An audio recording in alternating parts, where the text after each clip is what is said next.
క్రైస్తవుడు అంటే క్రీస్తు నామములో దేవుని ముందు మోకరించడం లేదు. క్రీస్తు పేరు చెప్తే కాలుతో తంతున్నాడు మనల్ని ఈరోజు బయట. ఇటు క్రైస్తవుడు అవునా కదా, కాలు ఎత్తుతున్నాడు మనం మీదకే, క్రైస్తవేతరుడు ఎత్తుతున్నాడు. ఎందుకు? అందుకే మనం బోధిస్తున్న సువార్త, మనం చెప్తున్న వాక్యం వాక్యానుసారమైనదా కాదా మొట్టమొదటి హెచ్చరిక. సర్వోన్నతుడైన దేవునికి, సర్వశక్తిమంతుడైన దేవునికి, సర్వేశ్వరుడుగా, పరమేశ్వరుడుగా, పరమాత్ముడుగా సర్వలోక ప్రజల చేత నిత్యము నానా విధాలుగా నానా విధములైన సమయములలో పూజింపబడుతూ, ఆరాధింపబడుతూ, స్తుతింపబడుతూ, కీర్తింపబడుతున్నటువంటి మహాదేవుడైన మన కన్న తండ్రికి, ఆయన ప్రియకుమారుడు, ఈ లోక రక్షకుడు, మనుషులందరి పాప విమోచకుడైనటువంటి క్రీస్తు యేసు ద్వారానే పరిశుద్ధాత్మ యొక్క నడిపింపుతో మనందరి తరపున వేవేల కృతజ్ఞతాస్తుతులు, స్తోత్రాలు సమర్పిస్తూ ఉన్నాను. ప్రభువైన యేసుక్రీస్తు రక్తములో కడగబడి ఆయన నామములోనికి బాప్తిసం తీసుకొని ఆయన రాజ్యములో రాజులైన యాజక సమూహంగా ఉండడానికి పిలువబడి ఆయన రాజ్య సువార్తను దివారాత్రులు ప్రకటించాలని ఆశపడి ఇక్కడికి వచ్చిన మీ అందరికీ ప్రభువైన యేసుక్రీస్తు నామములోనే నా వందనాలు, శుభములు, శుభాభివందనాలు తెలియచేస్తూ ఉన్నాను. ఇన్స్టిట్యూట్ ఆఫ్ బైబిల్ టెక్నాలజీ ద్వారా 131వ సెమినార్, మొదటి సెమినారు పరలోక ప్రయాణం, 3 లోకాల మర్మాలు. క్రీస్తు యొక్క బోధలో ప్రథమమైన అంశం అది ఏంటంటే, నేనే మార్గము, నేనే సత్యము, నేనే జీవము అనేది ఏ విధంగా ఆయన మార్గమై ఉన్నాడో అక్కడి నుంచి మొదలు పెడితే పరిశుద్ధాత్మ ముసుగులో భ్రష్టాత్మ అని 2002లో పెట్టడం జరిగింది. అప్పటికి మీరందరూ చాలామంది ఇక్కడికి రాలేదు, నాకు పరిచయం కాలేదు గనక 1990 నుంచి 99 వరకు బైబిల్ను రీసెర్చ్ చేసి అనేక సంఘాలలో మరి తిరిగి, మాకు తెలిసిన ఒక 10-15 సంఘాలు తిరిగి వాళ్ళతో సహవాసం చేసి పరిశుద్ధాత్మ ముసుగులో భ్రష్టాత్మని ఒక చిన్న పుస్తకాన్ని రాశాను.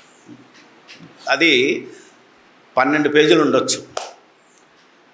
ఆ తర్వాత 2002లో పరిశుద్ధుని ముసుగులో భ్రష్టుడే నేటి వరాలున్న భక్తుడా అన్నానంతే. పరిశుద్ధాత్మ పావురాకారము వలె యోహాన్ గారి మీదకి దిగొచ్చింది. కాబట్టి దీని రివైజ్డ్ ఎడిషను పరిశుద్ధుని ముసుగులో భ్రష్టుడు అని పెట్టాను అంతే. లోపల బొమ్మ ఏముంటుంది తెలుసా మీకు? గల్ల షర్టు అనగానే ఈ ఒక ఆకారం ఉంటుంది, పైన తెల్లటి క్యాస్కేషన్, అవునా కదా? ఇక లాభం లేదు. దీన్ని కూడా మార్చేసి వాక్యానుసారంగా పరిశుద్ధుని ముసుగులో భ్రష్టుడు అని పెట్టాను అంతే. ఇందులో ఏముంటుంది? యేసు ప్రభు బోధ చేశాడు చూసారా మత్తయి సువార్తలో, గొర్రె చర్మము కప్పుకున్న తోడేలు. ఇది సూపర్ హిట్ అయింది. బొమ్మ బాగుంది అని అన్నారు, దీని వెనకాల బొమ్మ కూడా బాగుంది. అప్పుడు దీన్ని మరి దాదాపు ఇది 2000తో ప్రారంభిస్తే ఇది ఫైనల్గా రాసింది ఎప్పుడంటే 2015లో రివైజ్ చేశాను. ఇప్పుడు 2024-25లో ఇప్పటి టైటిల్ ఉంటుంది ఏమంటే, నేటి క్రైస్తవులు పరిశుద్ధాత్ముని ముసుగులో భ్రష్టుల భక్తుల. మీరే చెక్ చేసుకో. ఇది టైటిల్ యాక్చువల్గా. ఇలా పెడితే వస్తారా రారా అనేది ఒక బాధ. కానీ సత్యం చెప్పేటప్పుడు అది కొట్టినట్టే ఉండాలి తప్ప నీ మనసులో గుచ్చుకోవాలి తప్ప అయ్యా అప్ప అని బతిలాడే తత్వం నాది కాదు. అందుకని ఈరోజు దీంట్లో చెప్పిన దానికన్నా అడ్వాన్స్డ్ వెర్షన్ అంటే దీంతో పాటు ఉంటుంది. అందుకని ఈరోజు క్రైస్తవ సమాజం ఎందుకు నాకు ఈ సబ్జెక్టుకు ప్రేరణ అంటే, రోమాపత్రికలో రాశాడు కదా, మిమ్మును బట్టి కదా అన్యజనులలో నా నామము, అంటే ఎవరిని బట్టి? ఒకప్పుడు ఇశ్రాయేలులను బట్టి దేవుని నామం దూషింది, ఇప్పుడు క్రైస్తవులను బట్టి. నేను ఒకప్పుడు రాడికల్గా ఉండి దేవుడే లేడని హేతువాదిగా ఉండి అనేక మంది పాస్టర్లను ముప్పు తిప్పలు పెట్టాను ప్రశ్నలతో.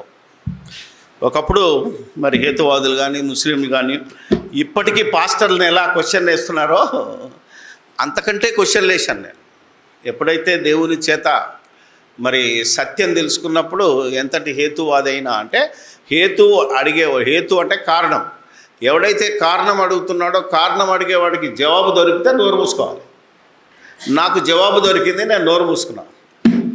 నోరు మూసుకొని ఇందులోకి వచ్చిన తర్వాత ఎందుకు వచ్చాను రా దేవుడు అని మళ్ళీ తలపట్టుకోవాల్సి వచ్చింది. ఎందుకంటే నేను వచ్చింది బ్యాప్టిస్ట్ నుంచి, అవునా కదా, అర్థమైందో లేదో.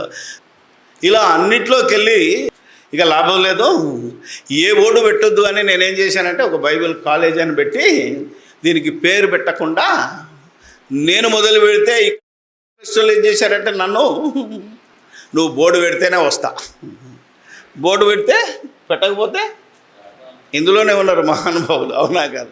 నేను బోర్డు పెట్టలేదని కొన్ని సంవత్సరాలు నా దగ్గరికి రాలేదు. ఎవరు వచ్చినా పర్వాలేదు, ఎందుకంటే నా తండ్రి చేత ఆకర్షింపబడిన వారు మాత్రమే నా దగ్గరకు వస్తాడని నా ప్రభు చెప్పాడు. ఎవరు? యేసు ప్రభు. యోహాను సువార్త 6వ అధ్యాయంలో ఉంటుంది, నా తండ్రి చేత ఆకర్షింపబడిన వారే. తర్వాత యేసు ప్రభు ఏం చెప్పాడు అంటే, ఎవరైతే రక్షణ పొందుతారో, అపోస్తల కార్యాలు 2వ అధ్యాయం ఆఖరి మాటలో ఏముంటుందంటే, పరిశుద్ధాత్ముని బోధ, ఈ రక్షణ పొందుతున్న వారిని ప్రభువే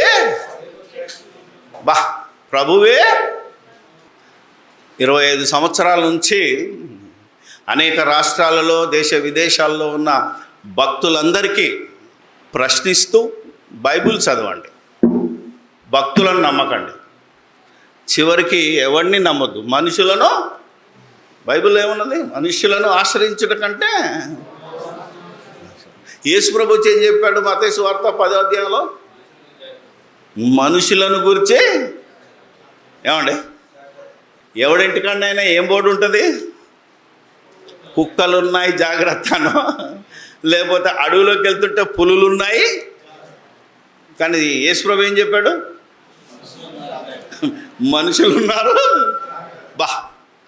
మనం యేసు ప్రభుని అర్థం చేసుకుంటే, యేసు ప్రభు బోధన అర్థం చేసుకుంటే ఆయన ఎంతటి గొప్పోడో, ఆయన ఎలా మనం గణపరచాలో, ఆయన బోధలోని పరమార్థం ఏ విధంగా ఉంటుందో చెప్పడానికి ఇప్పటికీ 131 అయినాయి.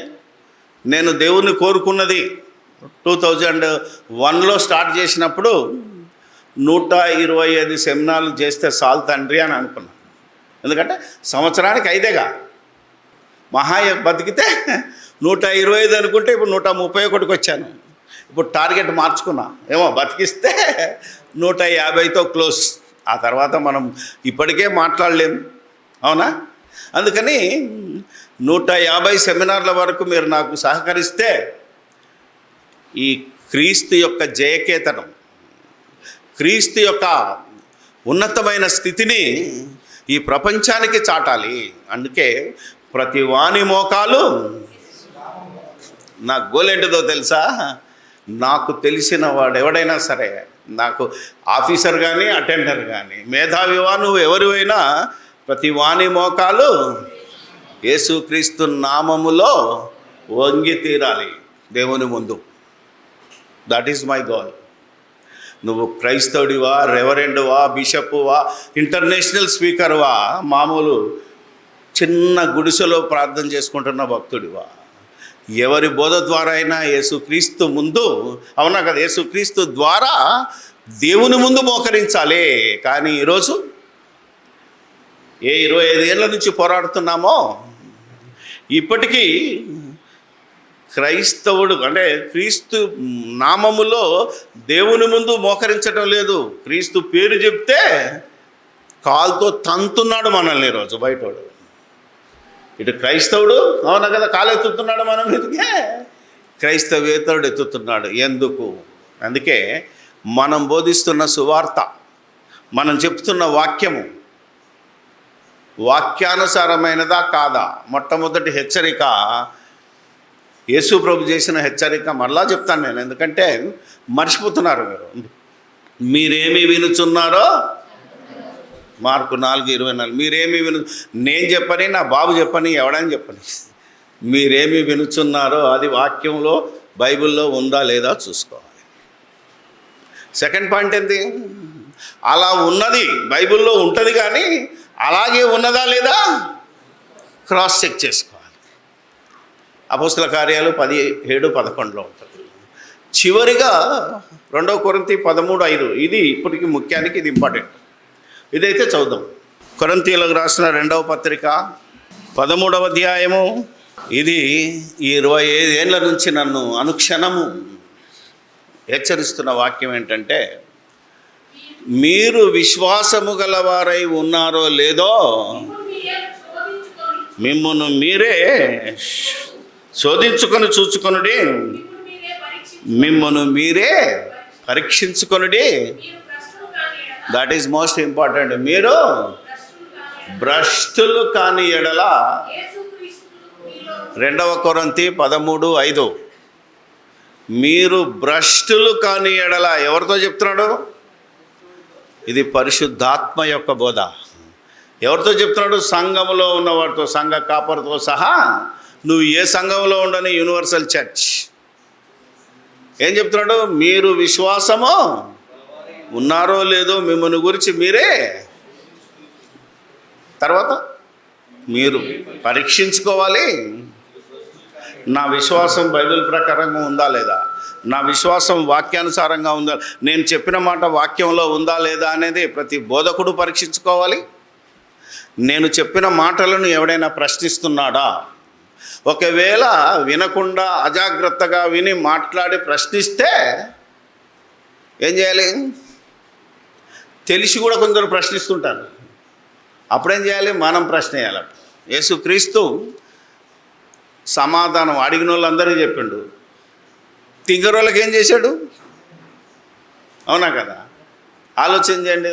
ప్రశ్నించాడు. ఊరికే ఎంబడుండి బోధ వింటున్నారు. ప్రశ్నించారనుకో ఏం చేశాడు తెలుసా మీకు? తిరిగి ప్రశ్న వేశాడు అంతే. ఆ తర్వాత నోరు మూసుకుంటారు వాళ్ళు. చెప్పేవాడికి ఒక సామెత ఉన్నది, అడిగేవాడికి చెప్పేవాడు లోకు అని. ఓకే, కొంతకాలం చెప్పాలి మనం. ప్రశ్న మీద ప్రశ్న వేసాడు అనుకో, అవునా కదా, మనం తిరిగి ప్రశ్నించాలి. ప్రశ్నించి చిక్కులు పెట్టాలనుకునే వానికి తిరిగి ప్రశ్న వేయాలి. ఆలోచన చేద్దాం. అందుకనే ఇది కేవలం ఇంట్రొడక్షన్ చెప్పాను. ఇప్పుడు మనం వెళ్దాం ఎక్కడికి? పరిశుద్ధాత్మనే ముసుగులో భ్రష్టుడివా భక్తుడివా, నిన్ను నీవే చెక్ చేసుకోవాలి. ఇంతకీ పరిశుద్ధాత్మ ఎవరు? మొదటి ప్రశ్న. అంతే కదా? మీరు పరిశుద్ధాత్మను పొందుకున్నారా, పరిశుద్ధాత్మను నమ్ముతున్నారా అని అడుగుతారు చాలామంది. కరెక్టే. ఇంతకీ పరిశుద్ధాత్ముడు ఎవరు? ఆయనకు మనకున్న సంబంధం ఏంటి? ఆయనకు దేవునికున్న సంబంధం ఏంటి? అవునా? ఏమే చాలామంది ప్రార్థన చేయంగా వింటుంటాను. మీరు అప్పుడప్పుడు మా పాస్టర్లు ఉన్నారు ఇక్కడ, కుత్బుల్లాపూర్, చింతల్, మొత్తం QCCA నుంచి వచ్చిన పాస్టర్లు ఉన్నారు ఇక్కడ. చాలామంది ప్రత్యేక ఆరాధన చేద్దామని ఓ 10 నిమిషాలు నిలబడి డ్రమ్ములు కొట్టుకుంటూ చేస్తున్నప్పుడు నేను లేవను. కొందరు అనుకుంటారు, ఏంటి జాన్ గారు ఎందుకు లేవరు? నన్ను అడగలేరు కానీ ఎందుకు లేవరు? ఇంతకీ నువ్వు ప్రత్యేక ప్రార్థన చేసినప్పుడు ఏం పలుకుతున్నావు, అది బైబిల్లో ఉందా లేదా? ఏమండి అయ్యగారు, పరిశుద్ధాత్మదేవా తండ్రి నీకు స్తోత్రం అన్నారు అనుకో, ఆ పదం ఇందులో ఎక్కడన్నా ఉందా? ఎవరన్నా పలికినట్టుందా? ఎందుకంటే నువ్వేమి వినుచున్నావో ఏం చేయాలి? జాగ్రత్తగా చూసుకో. యేసయ్యా తండ్రి నీకు స్తోత్రం అంటాడు, ఓకే, అది బైబిల్లో ఉందా? అంటే ఆరాధన చేయకపోయినా పర్వాలేదు, కానీ ప్రత్యేక ఆరాధన చేసి పలకగూడని మాటను పలికి దేవుని కోపము రేపక అని అర్థం చేసుకుని ఇంతకీ పరిశుద్ధాత్ముడు ఎవరు అని పరిశోధన చేయడం ప్రారంభించాను. పరిశుద్ధాత్మ ఇంతకు దేవుడా? బైబిల్ అంతా వెతికాను, లేదు. మరి పరిశుద్ధాత్మ ఎవరు అంటే ఆదికాండము 1వ అధ్యాయము 1వ వచనం చదవండి. ఆదియందు దేవుడు భూమి ఆకాశములను సృజించెను, భూమి నిరాకారముగాను శూన్యముగాను ఉండెను, జలములపై కమ్మి ఉండెను. ఇదేంటి? ఇక్కడ ఎప్పుడైనా ఆలోచించారా మీరు? దేవుడేమో భూమి ఆకాశములను సృష్టించాడు అంటున్నాడు. దేవుని ఆత్మ అంటే దేవుడు వేరు, దేవుని వేరా కాదా? మన సంఘం వాళ్ళు కొంచెం మాట్లాడకుండా ఆయా సంఘాల నుంచి వచ్చిన వాళ్ళు చెప్పాలి, ఈరోజు ఆయా ప్రాంతాల నుంచి వాళ్ళు చెప్పాలి. దేవుడు సపరేట్గా ఉన్నాడు, దేవుని ఆత్మ సపరేట్గా ఉంది, జలముల మీద అల్లాడుతుంది. దీన్ని ఆలోచించాలి అంటే యోహాను రాసిన సువార్త, బైబిల్లో రీసెర్చ్ అంటే ఎలా ఉంటుందో, బైబిల్ మనం ఎలా నమ్మాలో ఒక్కసారి మనం ఆలోచన చేస్తే, యోహాను గారు రాసిన సువార్త 14వ అధ్యాయము 15వ వచనాన్ని చదువుతాం. నా ఆజ్ఞలు గైకొందురు, నేను తండ్రిని వేడుకొందును, మీ యొద్ద ఎల్లప్పుడూ ఉండుటకై మీరు ఆయన వేరొక ఆదరణకర్తను అనగా సత్యస్వరూపియగు ఆత్మను మీకు అనుగ్రహించును. లోకము ఆయనను చూడదు, ఆయనను ఎరుగదు గనక ఆయన పొందను నేరదు. మీరు ఆయనను ఎరుగుదురు, మీలో నివసించును. అంటే పరిశుద్ధాత్మను వేరొక ఆత్మగా చూపిస్తున్నాడు, వేరొక వ్యక్తిగా చూపిస్తున్నాడు. ఆయన అన్నాడు కదా, అంటే దేవుడు వ్యక్తి, దేవుడు శక్తి. మీరు యోహాను సువార్త 4వ అధ్యాయము 24వ వచనానికి వెళ్తే, ఇక బైబిల్లో చూసుకునేవారు నా వెనకాల గోడకు చూడండి, దేవుడు ఆత్మ, ఆయన ఆరాధించేవారు ఆత్మతోనూ సత్యంతోనూ. దీని అర్థం ఎంతమందికి తెలుసు? దేవుడే ఆత్మ. ఇప్పుడు పరిశుద్ధాత్మ ఎవరు? దేవుని ఆత్మ. దేవుడైన ఆత్మ వేరు, దేవుని ఆత్మ వేరు. ఆయన ఎవరు అంటున్నాడంటే వేరొక ఆత్మ, దేవుడు కాదు, వేరొక ఆత్మ, వేరొక శక్తి. పరిశుద్ధాత్మ శక్తిగా ఎప్పుడు చెప్పబడిందంటే అపోస్తుల కార్యాలు 2వ అధ్యాయంలో మేడగదిలో ఆ శిష్యుల మీద కుమ్మరించినప్పుడు శక్తి అని చెప్పబడింది.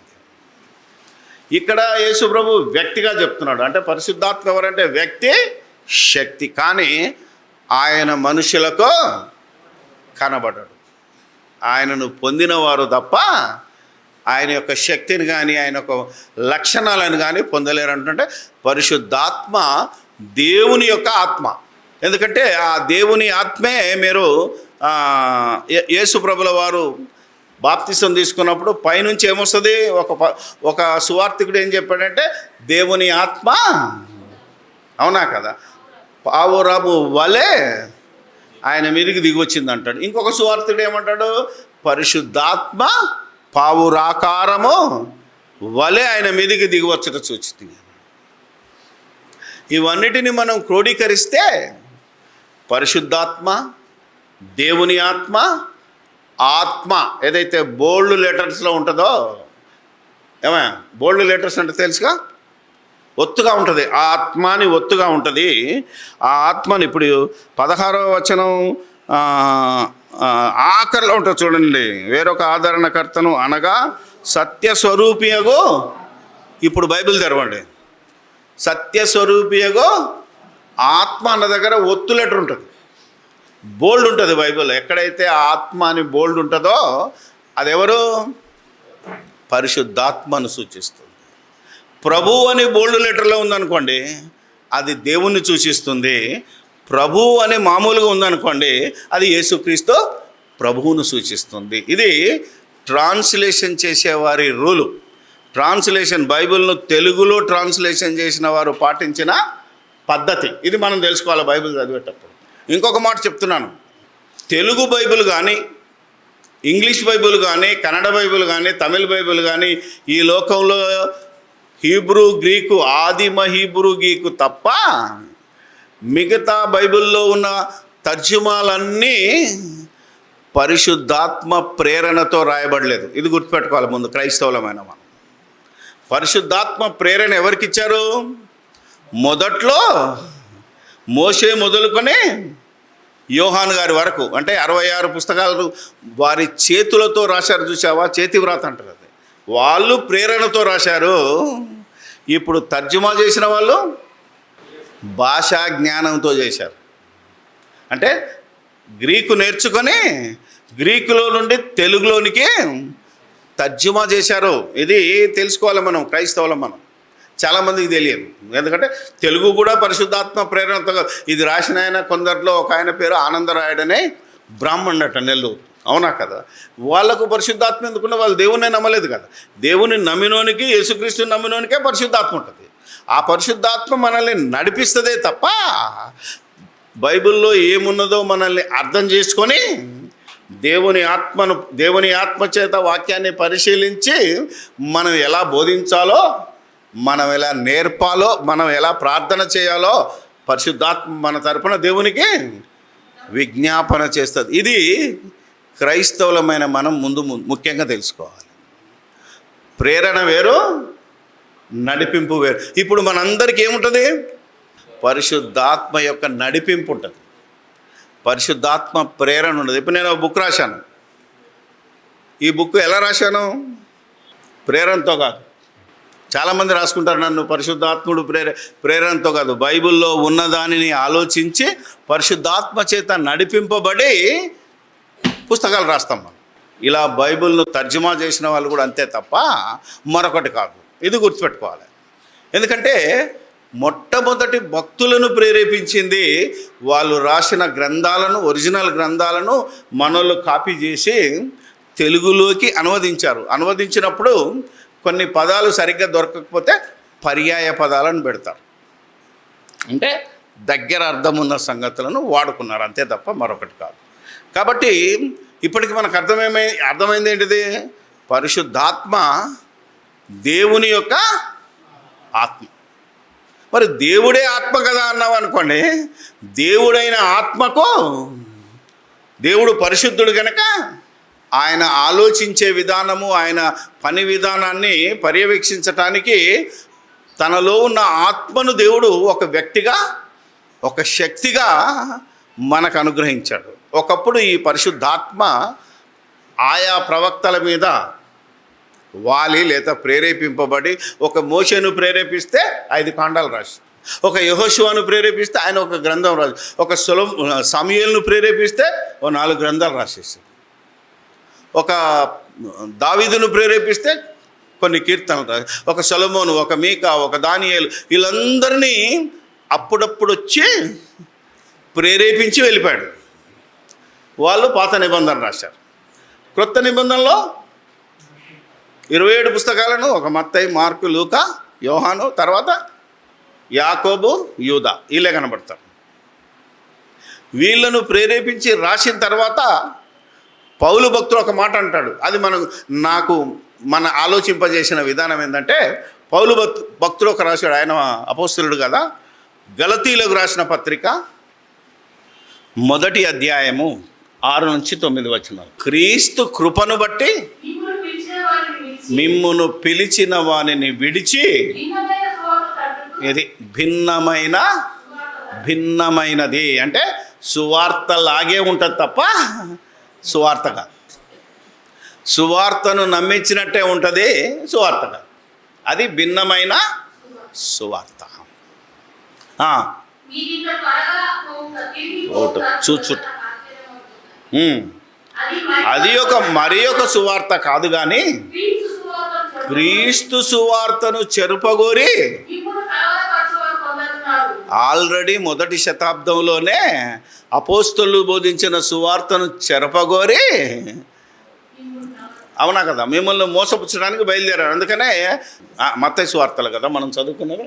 ముందు మత్తయి సువార్తలో అబద్ధ ప్రవక్తలను గురించి జాగ్రత్త పడుడి అంటే యేసు ప్రభుకు తెలుసు నేను వెళ్ళిన తర్వాత వస్తారు, అందులో అబద్ధం చెప్పేవాళ్ళు ఉంటారు, సత్యం చెప్పేవాళ్ళు ఉంటారు, మీరు జాగ్రత్త పడాలి. ఇప్పుడు వినేవాడిదే బాధ్యత తెలుసా మీకు? నేను వచ్చి ఒక బోధ చేసిపోయాను, పెంతకొస్తే ఆయన వస్తాడు నా వెనకాల, జాన్ గారు చెప్పింది తప్పు, నేను రైట్ అంటాడు. అప్పుడు మీరేం కావాలా? జాన్ చెప్పింది చూడాలి, పెంతకొస్తే ఆయన చెప్పింది. ఇద్దరు తప్పు కాదు, చర్చ్ ఆఫ్ క్రైస్ట్ అవుతాడు, అవునా కదా? వీళ్ళిద్దరిది తప్పంటాడు. అప్పుడు వీళ్ళిద్దరితో పాటు ఆయనది కూడా సరి చూడాలి. ఇట్లా చూసుకున్నట్టయితే క్రైస్తవం ఎప్పుడూ పైకి ఉండేది. ఎవడు చెప్తే ఆడు నమ్మడమే తప్ప. అందుకనే మేము ప్రకటించిన ఈ సువార్త గాక, అందుకే అంటున్నాడు కింద, ఏమంటున్నాడు చదవండి ఇక.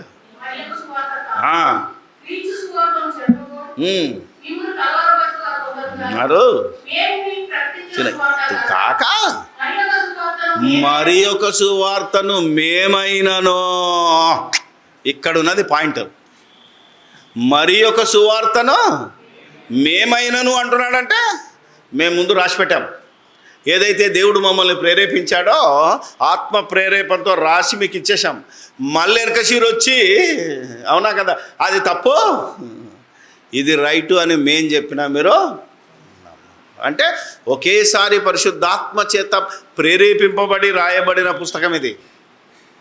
యూదా రాస్తాడు, యేసుక్రీస్తు సహోదరుడైన యూదా పత్రికలో 3వ వచనం ఉంటుంది, పరిశుద్ధులకు ఒక్కసారే అప్పగింపబడిన బోధ, ఒక్కసారే, మాటికి కాదు. మేము రాసింది తప్పని ఈయన కొట్టేసి, ఆయన రాసింది తప్పని ఈయన కొట్టేసి ఇవన్నీ ఉన్నాయి. ఇక్కడ మనలో ఉన్నాయి, పలానోడు చేసిన తప్పు, పలానోడు చేసిన తప్పు అని, ఆ బోధ తప్పు, ఈ బోధ తప్పు, ఈ సంఘం ఎత్తబడదు, ఆ సంఘం ఎత్తబడదు అని కొట్టుకు సచ్చేది మనం.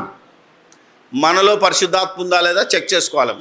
ఎందుకంటే పరిశుద్ధాత్మ బోధించిన బోధలో, పరిశుద్ధాత్ముడు రాయించిన బైబిల్లో ఏ ఒక్కరూ ఒక ప్రవక్త మరో ప్రవక్తకు వ్యతిరేకంగా రాయలేదు, ఒక అపోస్తలుడికి మరొక అపోస్తలుడు వ్యతిరేకంగా రాయలేదు. అంటే అది పరిశుద్ధాత్ముని బోధ. మరి ఇప్పుడు బోధిస్తున్న వారి బోధ ఏంటో తెలుసా? యోహాను రాసిన 1వ పత్రిక 4వ అధ్యాయంలో చెప్పబడింది ఏంటంటే, మీరు ప్రతి ఆత్మను నమ్మక, ఏ ఆత్మ దేవుని సంబంధమైనదో, ఈ ఆత్మ భ్రష్టుని సంబంధమైనదో మిమ్మల్ని మీరే పరీక్షించుకోవాలి అంటున్నాడు. ఇంత లోతుగా మనం బైబిల్ను చదవాలి, ఇంత ఆలోచన చేస్తే మనలో ఉన్నది పరిశుద్ధాత్మేనా లేదా భ్రష్టాత్మ? ప్రతి క్రైస్తవుడు మేల్కోవాలి, ప్రతి క్రైస్తవుడు బైబిల్ను చదవాలి. బైబిల్ చదవాలి అని అనుకోండి, చాలామంది ఏం మాట్లాడుతారంటే, అప్పుడు అపోస్తలులు ఏడ చదివారా, యేసుప్రభు ఏడ చదువుకున్నాడు, నువ్వేం చదవమంటున్నావు? నన్ను అడిగిన వాళ్ళు ఉన్నారు. అపోస్తలులు కాదు, ప్రవక్తలు చదువుకున్నారు, అపోస్తలులు చదివారు, ఆఖరికి యేసుప్రభు కూడా చదువుకున్నాడు. ఆయనేమో చదువుకోకుండా బోధకు రాలేదు. తెలుసా మీకు? మనుషుల దయందునో దేవుని దయందునో లోకజ్ఞానం అందునో అనుక్షణము ఎదిగాడు. అంటే ఒక యెషయా గ్రంథాన్ని యేసుప్రభు స్వయంగా చదివాడా లేదా? ఏమ్మా లూకాసు వార్తలో ఆయనకు యెషయా గ్రంథం ఇవ్వబడింది, ఆయన లేఖనాన్ని చదివాడని ఉందా లేదా ఊరికే చేతిలో పట్టుకున్నాడా? చదివాడు. అంటే యేసుప్రభు చదివాడు, ధర్మశాస్త్రాన్ని చదివాడు. అంటే ఆనాడు ధర్మశాస్త్రాన్ని చదువుకునే చదువు యేసు ప్రభు చదివాడు. అపోస్తలులు ఏం చదివారు? ధర్మశాస్త్రాన్ని చదివారు. అంటే ఆ చదువు వాళ్ళు నేర్చుకున్నారు. ఒక పేతురు, చాలామంది అనుకుంటారు విద్య లేనివాడు, అవునా కదా, ఎన్నిక లేనివాడు అనుకుంటున్నారు. నో, ఆయన చేపలు పట్టేవాడైనా చదువుకున్నాడు. తెలుసా మీకు? చదువుకున్నాడా లేదా? 3 పత్రికలు రాశాడు. ఏమండే 3 పత్రికలు రాశాడంటే ఆయన గ్రీకులో రాశాడు. మరి చదువు వచ్చా రాదా? యోహాను గారు 5 రాశాడు, 3 పత్రికలు, ఒక సువార్త, ఒక ప్రకటన గ్రంథం రాశాడంటే ఆయన చదువుకున్నాడా కాదా? మత్తయి ఆల్రెడీ ఈజ్ అన్ ఎడ్యుకేటెడ్, ఎందుకంటే ట్యాక్స్ కలెక్టర్, ఆయన గవర్నమెంట్ ఉద్యోగి, అవునా కదా? లూకా ఈజ్ అ డాక్టర్. అందుకని ఏమంటే యేసుప్రభు వచ్చాడు, మీరు చదవలేదా అని ప్రశ్నించాడు. అరే శాస్త్రులు పరిశీలారా, మీరు నిషేధించిన రాయి మీ తలరాయి అవుతుంది, ఎవడో రాతి మీద పడతాడో వాడు తునాతునకలు అయిపోతాడని చదవలేదా? అయితే మా మీదనేనా? మీ మీదనే. ఆ రాయి నేనే, నా మీద పడ్డాడు ముక్కలైపోతాడు, నేను ఎవరి మీద పడ్డా? ఈరోజు యేసు ప్రభు బోధ ఏదో అమాయకుడు అనుకుంటున్నారు. సిలువలో వేలాడిన ఒక మనిషిగా చూస్తున్నారే తప్ప ఇది దేవుని శక్తి, దేవుని జ్ఞానం. ఎవరయ్యా అంటే యేసుప్రభు ఎవరో తెలుసా? అంటే ఆ సందర్భంలో మీకు పరిశుద్ధాత్మ గురించి చెప్పాలి, బట్ యేసుప్రభు ఎవరో తెలుసా? దేవుని కుమారుడు ఓకే, ప్రవక్త ఓకే, మనుష్య కుమారుడు ఓకే, ప్రధాన యాజకుడు ఓకే. అసలైనది ఏంటిదో తెలుసా? 1 కొరింథీ 1:24 ఉంటుంది. యూదులు సూచక్రియలు చేయమంటున్నారు, గ్రీసు దేశస్తులు జ్ఞానం వెతుకుతున్నారు, మేమైతే సిలువ వేయబడిన, ఇంతకీ సిలువ వేయబడిన క్రీస్తులో ఏముంది? దేవుని శక్తి, దేవుని జ్ఞానం, Jesus Christ power of God, wisdom of God. ఈ విజ్డమ్ ఆఫ్ గాడ్కి ఈయన ఇంత ధైర్యంగా ప్రకటించడానికి దేవుడు ఈయనకి ఏమి ఇచ్చాడు అంటే, దేవుడు పరిశుద్ధాత్మ చేత యేసు ప్రభును అభిషేకించాడు. ఆయన బాప్తిసం తీసుకున్నప్పుడు పరిశుద్ధాత్మ ఆయన మీదకే దిగి వచ్చింది. అందుకే ఆ రోజు నుంచి బలంగా సువార్త ప్రకటించమంటే, ఎవరైతే దేవుని రాజ్య సువార్తను ప్రకటించటానికి క్రీస్తు యేసులోనికి బాప్తిసం తీసుకుంటారో ఆ రోజే ఈ పరిశుద్ధాత్మ మనలోనికి దిగొస్తుంది. ఎంతమందికి తెలుసు? నేను కొన్ని సంఘాలకు వెళ్తే కనిపెడదాం రా అని ఒకడంటాడు. బాప్తిసం తీసుకున్న తర్వాత కొన్నేళ్ళకు పరిశుద్ధాత్మ కోసం కనిపెడదామని ఒక ఆయన. ఇప్పటికీ నేను విశాఖపట్నం వెళ్తే మేడగది సహవాసం, ఎందుకురా అంటే వీళ్ళు పరిశుద్ధాత్మ కోసం కనిపెట్టే సంఘం అంట. ఎందుకంటే ఆనాడు అపోస్తులు కనిపెట్టారు, ఈరోజు మనం కూడా పొందాలంటే మేడగది సహవాసం చేయాలట. కిందికింట రాడా? ఒక మీటింగ్కి వెళ్తే పరిశుద్ధాత్ముడా దిగిరా దిగిరా అంటాడు. దిగొస్తున్నాడు అంటాడు ఒకడు. ఎవడు చూశాడు?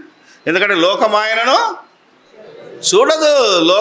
లోకంలో ఉన్న ఎవడికి పరిశుద్ధాత్మ కనపడ్డాడు అని అన్నాడు అంటే, నాకు పరిశుద్ధాత్మ కనపడ్డాడు అంటే నువ్వు భ్రష్టుడవు. ఎందుకు పరిశుద్ధాత్మను మనం అర్థం చేసుకోలేకపోతున్నాం?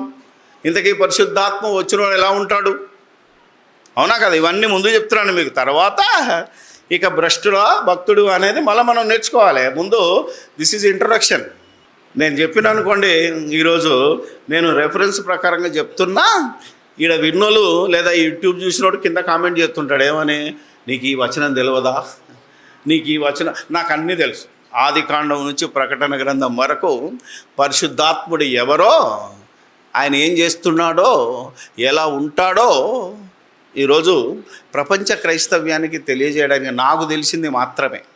ఇంకా ఏమన్నా తెలియని ఉంటే నాకు దయచేసి మీరు తెలియపరిస్తే నేను సెట్ చేసుకుంటాను, రాబోయే బుక్లో రాస్తాను. ఇంతవరకు చెప్పింది ఏమన్నా తప్పు అని బైబిల్ ప్రకారంగా మీరు చెప్పగలిగితే అంతే కదా, వేరేది కాదు. మీ సొంత జ్ఞానం కాదు, నాకు బయలుపరిచాడు అన్నాం అనుకోండి. ఇప్పుడు అదే చెప్పాడు ఎవరు పౌలు గారు చెప్తున్నాడు, నాకు బయలుపరచబడింది అని ఎవరైనా చెప్పినా మీరు నమ్మకూడదు. బయలుపరచబడిసింది అంతా ఎందులో ఉంది? ఆల్రెడీ బైబిల్లో ఉంది. దేవుని సంకల్పం అంతా మీకేమీ దాచుకోకుండా ఇందులో రాసి పెట్టారు.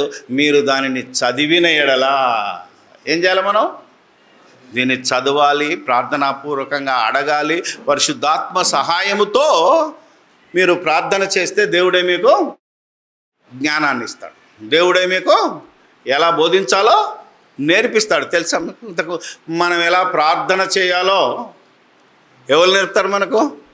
ఏమండి తెలుసా మీకు? ఎలా ప్రార్థన చేయాలో తెలియదు మనకు. ఎవరికి ప్రార్థన చేయాలో తెలియదు. ఎవరిని ఆరాధించాలో తెలియని స్థితిలో ఉంటే రోమీయులకు రాసిన పత్రిక ఈ పరిశుద్ధాత్ముడు ఏం చేస్తాడు అంటే 8:9 దేవుని ఆత్మ మీలో నివసించిన ఎడల ఆత్మ స్వభావం గలవారే కానీ శరీర స్వభావం గలవారు గారు. ఎవడైనను క్రీస్తు ఆత్మ లేని వాడైతే, అక్కడ మీరు బైబిల్ చదివితే ఏముంటుందో తెలుసా? క్రీస్తు ఆత్మ అని ఉంటుంది బోల్డ్ లెటర్లో. అంటే పరిశుద్ధాత్మన్న, క్రీస్తు ఆత్మన్న, ఆత్మన్న. ఈ వచనంలో 7 నుంచి మీరు ఆలోచన చేస్తే 11 వచనాలకు వచ్చేసరికి ఆత్మ ఆత్మ ఆత్మ ఆత్మ అని బోల్డ్ లెటర్లో కనబడుతుంది. ఇదే ఆత్మ, పరిశుద్ధాత్మ 26వ వచనంలో మనం ఎలా ప్రార్థన చేయాలో నేర్పుతుంది. చూడండి. అటువలే ఆత్మయు మన బలహీనతను చూచి సహాయము చేయుచున్నాడు. ఏలయనగా మనము యుక్తముగా ఎలాగూ ప్రార్థన చేయవలనో మనకు తెలియదు కానీ, ఉచ్చరింప శక్యము కానీ మూలుగులతో. ఇక్కడ ఆగి చదివితే అర్థమవుతుంది. ఆ ఆత్మ తానే అనాలి, స్పీడ్లో వెళ్ళకూడదు. ఆ ఆత్మ తానే చేస్తున్నాడు.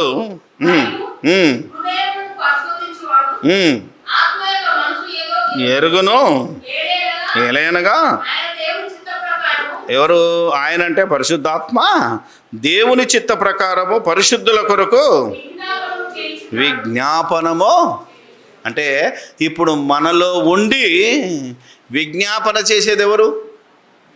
మనం అనుకుంటున్నాం. నో, మనం ఎలా ప్రార్థన చేయాలో మనకు తెలియనప్పుడు పరిశుద్ధాత్మ మనలో ఉండి మన పక్షమున ఏమని విజ్ఞాపన చేస్తున్నాడు చూద్దామా?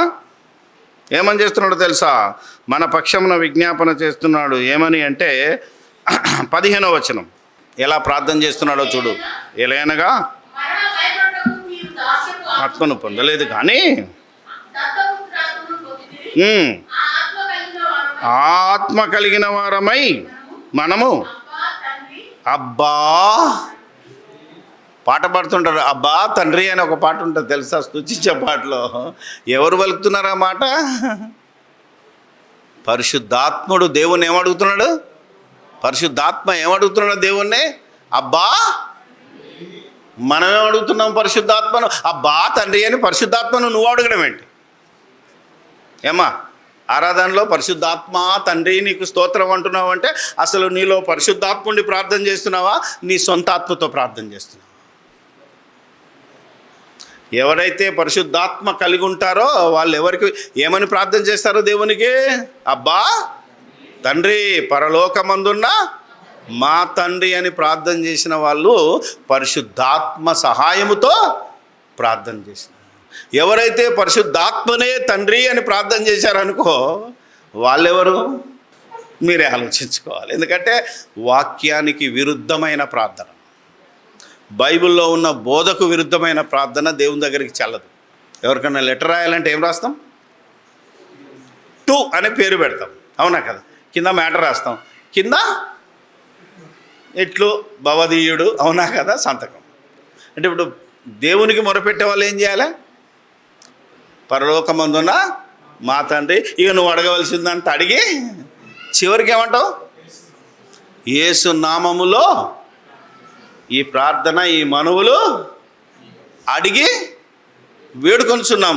ముందే టూ యేసయ్యా అని అన్నావనుకో, యేసయ్యాని మొదలుపెట్టి మొత్తం మనవులు చెప్పి మళ్ళా యేసునామంలో అడగటం ఏంటి? ఏమైనా అర్థం ఉందా? It's a process. ఏంటిది? బైబిల్ నేర్పిన విషయం ఏంటిది అనేది మనం ఆలోచించాలి. అందుకే పరిశుద్ధాత్మ మనలో ఉంటే పరలోకమందున్న మా తండ్రి, అబ్బా తండ్రి అని మొదలుపెట్టి కింద యేసునామంలో అడుగుతున్నాము తండ్రి అని అంటారు. ఇది పరిశుద్ధాత్మ మనలో ఉండి మనం ఎలా ప్రార్థన చేయాలో మనకు నేర్పుతున్నాడు. మన పక్షమున దేవునికి విజ్ఞాపన చేస్తున్నాడు. This is the act. అంటే పరిశుద్ధాత్మని పనేంటయ్యా అంటే మనలో ఉండి మనతో ఉండి మనల్ని దేవునిలో నిలబెడుతున్నవాడు పరిశుద్ధాత్ముడు. ఇంత గొప్ప శక్తి మనకు ఎలా వచ్చింది అని కనుక మనం మాట్లాడితే, అపోస్తల కార్యాలు 2వ అధ్యాయం 38లో మనకు పరిశుద్ధాత్మ ఎలా అనుగ్రహింపబడుతుంది. రమ్మని అడిగితే రాడు. హైదరాబాద్లో ఒక ఆయన ఉన్నాడట, మీ అందరికీ తెలుసో లేదో తెలియదు కానీ ఈ అంటే ఏమంటారు భరత్ నగర్ ప్రాంతంలో ఉంటాడు ఆయన. ఆయన కూడా పెద్ద సంఘం ఉంది. నేను ఒకరోజు మధ్యాహ్నం ఎక్కడో మీటింగ్కి వెళ్ళి వచ్చాను, టీవీ ఆన్ చేశాను. ఈయన ఉన్నాడు పక్కన చైర్ కాలి పెట్టాడు. ఆయన ప్రార్థన చేస్తే పరిశుద్ధాత్ముడు చైర్లో దిగుతాడు. దిగ్గానే ఒక భక్తుని కూర్చుని పెట్టగానే ఆయనకు పరిశుద్ధాత్మ వచ్చేది. అంటే ఈయన రికమెండేషన్ వల్ల ఆయనకు వస్తే ఈయన ఎవరిని ముట్టుకుంటే వాడికి పరిశుద్ధాత్మ వస్తుంది. ఆడ అద్భుతాలు చేస్తాడు. తెలుసా మీకు? ఎంతమంది తెలిసేది? చూసిరా లేదా? పేరు చెప్పొద్దు మనం, ఎందుకంటే వ్యక్తి పేరు చెప్పకూడదు. కానీ మీరు టీవీలో చూస్తున్నప్పుడు మీరేమి వినుచున్నారో జాగ్రత్తగా వినండి. ఇప్పుడు పరిశుద్ధాత్మ ఎలా దిగుతాడో చెప్పనా? ఇది ఇక్కడ పెడదాం. పరిశుద్ధాత్మ మనలోనికి ఎలా వస్తుందో తెలుసా? ఒకప్పుడు ఎలా వచ్చింది, ఇప్పుడు ఎలా వచ్చింది. అపోస్తుల కార్యాలు 8వ అధ్యాయము 17 నుంచి. అప్పుడు పేతురును యోహానును వారి మీద చేతులుంచగా వారు పరిశుద్ధాత్మను పొందిరి. అపోస్తలులు చేతులుంచటం వలన పరిశుద్ధాత్మ అనుగ్రహింపబడనని సీమోను చూచి నాకు కూడా ఇచ్చే అన్నాడు. అంటే ఆ కాలములో ఈ యొక్క ఎవరైనా మన సేవ చేసిన ఎవరు, ఫిలిప్ అనుకుంటాను, ఆ సూచక్రియలు చేసి ఫిలిప్పు ఆ ప్రాంతంలో సువార్త ప్రకటిస్తే అందరూ యేసు ప్రభువుని నమ్మారు. వెంటనే వాళ్లకు పరిశుద్ధాత్మ రావాలి అంటే ఏం చేయాలంటే యెరూషలేములో ఉన్న అపోస్తులు వచ్చి వారి మీద చేతులుంచితే వాళ్ళకు పరిశుద్ధాత్మను పొందేశారు. అంటే ఎవరు చేతులుంచితే పరిశుద్ధాత్మ వస్తారు? అపోస్తలులో ఎవరైతే అగ్ని బాప్తిసం పొందారో మేడగది మీద వారు చేతులుంచితే పరిశుద్ధాత్మను పొందుతారు. మరి పౌలు ప్రత్యేకంగా యేసు ప్రభు చేత అప్పగింపబడ్డాడు కనుక ఆయన మీద కూడా పరిశుద్ధాత్మను మరి పెట్టి ఆయనలో పరిశుద్ధాత్మ వరాలను ఇచ్చాడు కనుక పరిశుద్ధాత్మ వరాలను ఎవరికి? తిమోతికి ఇవ్వడానికి పౌలు కూడా చేతులు పెడితే తిమోతికి వరాలు వస్తాయి. కానీ తిమోతి ఏం చేయొద్దు మళ్ళా తిమోతి నాకు పరిశుద్ధాత్మ వరాలు ఉన్నాయి కానీ ఇంకెవరి మీద చేతులు పెట్టకూడదు. ఇది రూలు. అపోస్తలు చేతులు పెట్టారు, పరిశుద్ధాత్మ వచ్చింది నాకు. ఇప్పుడు నేను చేతులు పెడితే బయట కొత్తదా? ఇంత బైబిల్ తెలియకపోతే ఆడి దగ్గరికి వెళ్ళి మీరు చేతులు పెట్టించుకోండి, నాకేం అభ్యంతరం. ఎందుకంటే తిమోతి పత్రికలో పౌలు చెప్తున్నాడు. ఇక్కడ ఇవి ఆ చరిత్ర చెప్పాలి కదా మీకు. తిమోతికి రాసిన మొదటి పత్రిక 5వ అధ్యాయం 22వ వచనం చూడండి.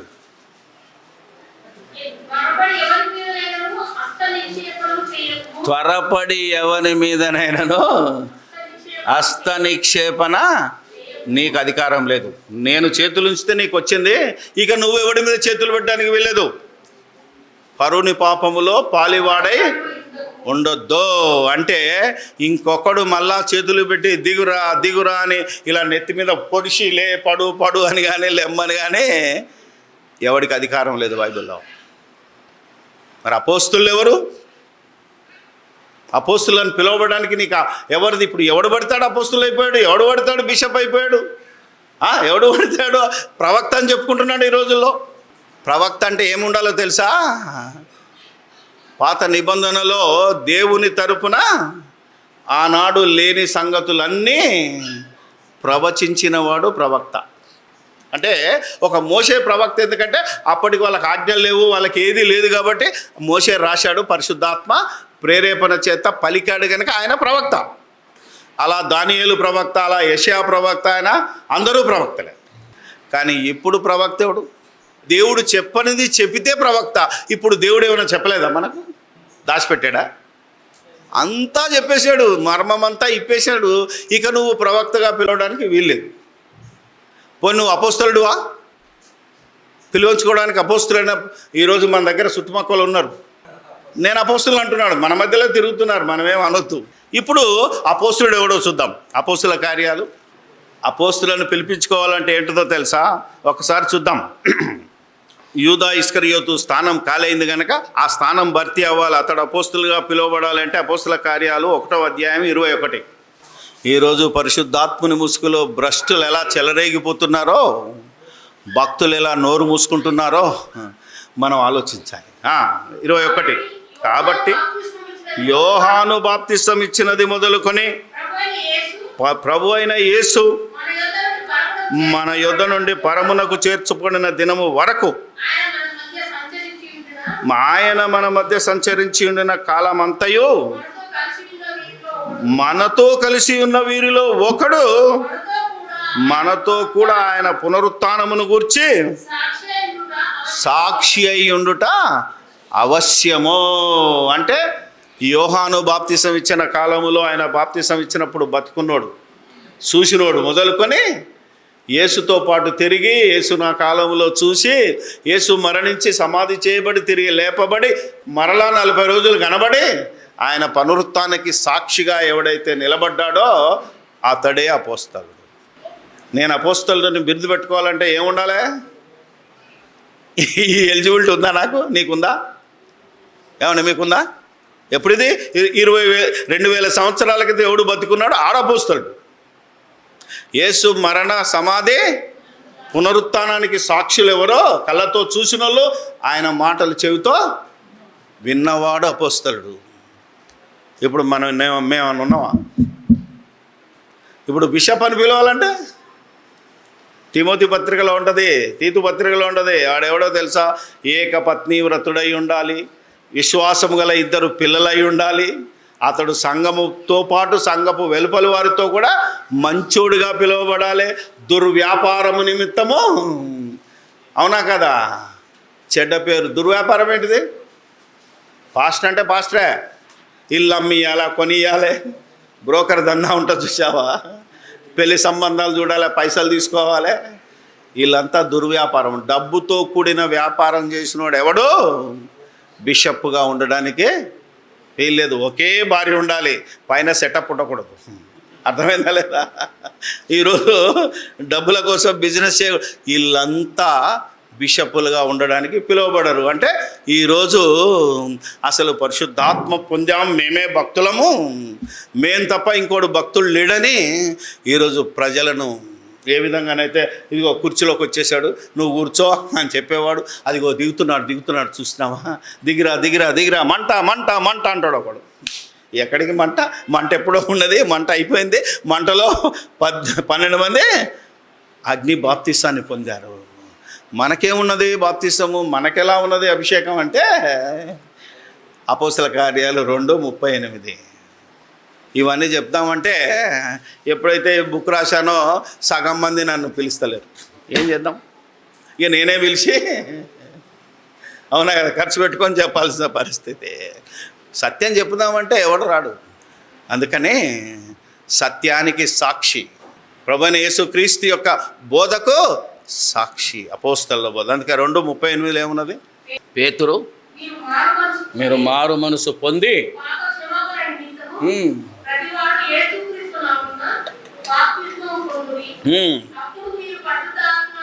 వరమును పొందుదురు.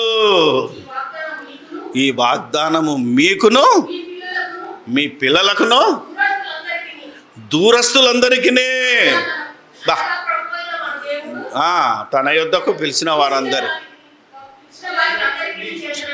అంటే ఇశ్రాయేలుతో బోధ చేస్తూ ఆ రోజు పెంతెకోస్తు అనే పండగ దినాన మీరు మారు మనసు పొందండి, బాప్తిసం పొందండి, యేసుక్రీస్తుని అంగీకరించండి, ఈ యేసే మీకు దిక్కు, ఎవరి నామమున రక్షణ లేదు, ఈ నామముననే రక్షణ ఉంది అని మీరు ఎవరినైతే కాదన్నారో ఆ యేసే మీ తలకు మూలరాయి ఆ యేసు తప్ప ఈ ప్రపంచానికి దిక్కు లేదని ఆనాడు ఇశ్రాయేలుకు బోధ చేశాడు. తర్వాత మీరెళ్ళి సువార్త ప్రకటిస్తారు కదా సర్వలోకానికి వెళ్ళి, వాళ్ళందరికంటే ఆనాడు కేవలం ఇశ్రాయేళ్ళకైతే ఈనాడు భారతీయులకు, అమెరికన్స్కు, ఎక్కడెక్కడైతే ప్రపంచ దేశాలలో ఉన్నారో వాళ్ళందరూ యేసుక్రీస్తును అంగీకరించాలి దేవుని కుమారుడు. అప్పుడేమొస్తుంది నీకు? బాప్తీసం తీసుకున్న వెంటనే పరిశుద్ధాత్మనే వరం పొందుతాం. వరం వేరు, వరాలు వేరు, మళ్ళీ అది వేరే సబ్జెక్టు. వరాలు ఎవరికంటే అపోస్తులకు, మొదటి శతాబ్దంలో ఉన్న వారికి వరాలు. ఇప్పుడు మనకు వరం పరిశుద్ధాత్మనే వరంగా వచ్చాడు మనకు. ఇప్పుడు మనల్ని ఎవరు అభిషేకించారో తెలుసా? మనుషులు అభిషేకించద్దు. మొదటి యోహాను 2:26, 25, 26, 27 చూడండి. అమ్మా, తండ్రి యందు నిలుతురు నిత్య జీవం అనుగ్రహించునన్నది ఆయన తానే మనకు చేసిన వాగ్దానము. మోసపరచు వారిని బట్టి ఈ సంగతులు మీకు రాసి ఉన్నాను. అయితే ఆయన వలన మీరు పొందిన అభిషేకము మీలో నిలుచున్నది కనుక ఎవడునూ మీకు బోధింపనక్కరలేదు. బా, స్పీడ్గా చదివినప్పుడు తొందరపాటు వస్తుంది. ఆయన ఇచ్చిన అభిషేకము సత్యమే, అబద్ధం కాదు. అంటే మిమ్మల్ని ఎవరు అభిషేకించాలి? ఇప్పుడు పరిశుద్ధాత్మ చేత యేసుక్రీస్తు ఇచ్చిన అభిషేకము రైట్ మీలోనే ఉన్నది. ఇంకా మీకెందుకు? పరుల చేతు మీద మనం చేతులు పెట్టాల్సిన, ఈ కాలంలో చేతులు పెట్టాల్సిన అవసరం లేదు. అప్పుడు ఉండే, ఇప్పుడు ఎప్పుడైతే బాప్తిసం తీసుకుంటున్నావో అప్పుడే నీకు పరిశుద్ధాత్మనే వరం వస్తుంది. ఈ వరం పొందిన వాళ్ళు ఎలా ఉంటారు? గలతీయులకు రాసిన పత్రిక 5వ అధ్యాయము. ఇప్పుడు ఈ వరాన్ని పొందిన వాడిని గుర్తుపట్టాల్సిన విషయం ఎలా గుర్తుపట్టాలి మనం అంటే 16 నుంచి, నేను చెప్పున్నదేమనగా పరిశుద్ధాత్మ ఏం చెప్తే అలా నడుచుకోండి, ఇచ్చిన నెరవేర్చరు. శరీరము ఆత్మకును, ఆత్మ బా, ఇది చాలా జాగ్రత్తగా, నాకు ఇష్టమైన పదం, నేను ప్రతిదినం దీంతోనే పోరాడుతున్నా. శరీరం ఏముంటుంది?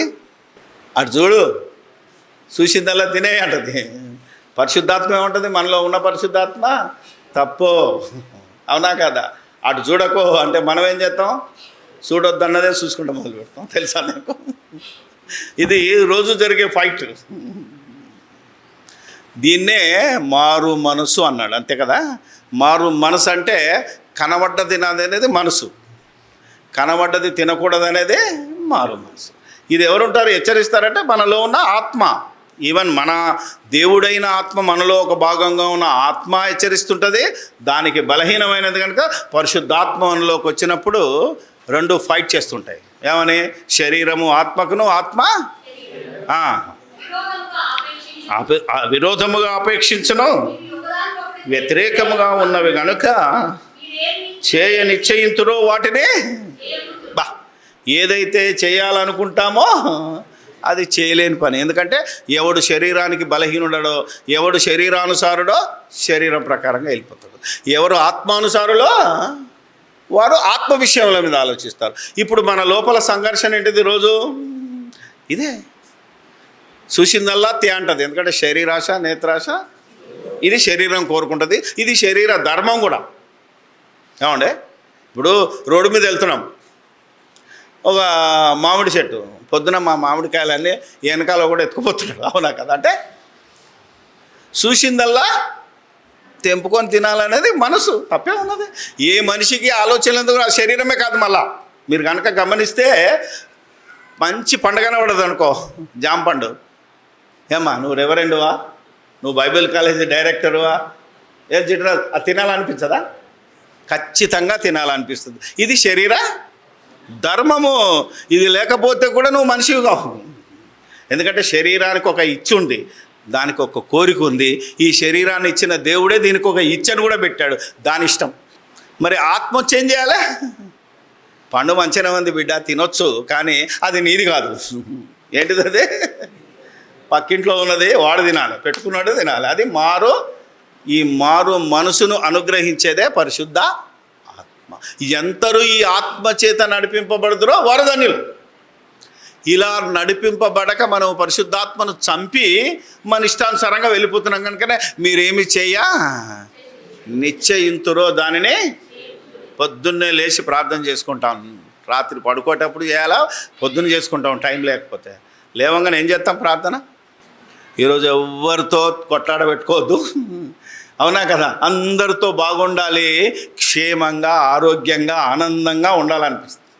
లేచి ప్రార్థన చేసి ముఖం తెరవగానే ఎవరిని ఏమనకూడదో వాళ్ళే నిలబడతారు ఎదురుగా, అవునా? ఎవరామే? ఆవిడే, అవునా కదా? ఏమి ఇంతసేపు పట్టుకున్నావు లే అన్నాను అనుకో, ఒళ్ళు మండేసి అమ్మ దరిద్రం ఎందుకురా ఈ ముఖం చూశాను, అవునా కదా? మీరేమి చేయాలని అనుకుంటారో చేయలేరట.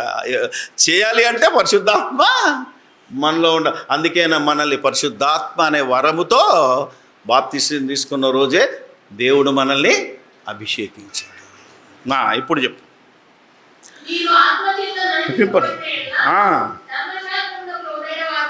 కాదు, శరీర కార్యములు అంటే శరీరం చేసే పనులు స్పష్టంగా ఉంటాయి. అదేదనగా జారత్వము, అపవిత్రత, ఆరాధన, అభిచారము, ద్వేషములు, కలహము, మత్సరములు, కక్షలు, భేదములు, విమతములు, అసూయలు, మత్తతలు, అల్లరితో కూడిన ఎట్సెట్రా మొదలైనవంటి ఇంకున్నాయి. ఇవి చాలన్నాడు ఫస్ట్. అంటే ఇన్ని పుణ్యకార్యాలకు పుట్టినిల్లు, పుణ్యక్షేత్రం ఏంటంటే మనం ధరించుకున్న ఈ అందమైన శరీరం. ఇవి స్పష్టంగా ఉన్నాయి. ఇవి ఎవడు నేను కాదు అన్నాడంటే క్వశ్చనే లేదు. ఇందులో ఏదో ఒకటి మనల్ని భయంకరంగా, ఒకటి కాదు చాలా ఉన్నాయి, పీడిస్తూనే. ఏమ్మా ప్రతిరోజా ఏదో ఒక రోజా? ప్రతిరోజు. ఇప్పుడు మనం ఏం చేయాలి అంటున్నాడు. ఇక మనము ఆత్మచేత నడిపింపబడిన ఈ పరిశుద్ధాత్మ ఎప్పుడైతే మనలోనికి వచ్చిందో బాప్తిసం తీసుకున్న రోజు వరంగా ఆ ఆత్మను మనం ఆర్పకుండా దాని చేత నడిపింపబడితే మనం ఏం చేస్తామట? అయితే ఆత్మ ఫలం, ఆత్మను పొందినందుకు ఫలితం ఏంటి అంటే ప్రేమ, సంతోషము, సమాధానము, ఏం శాంతము, దీర్ఘం.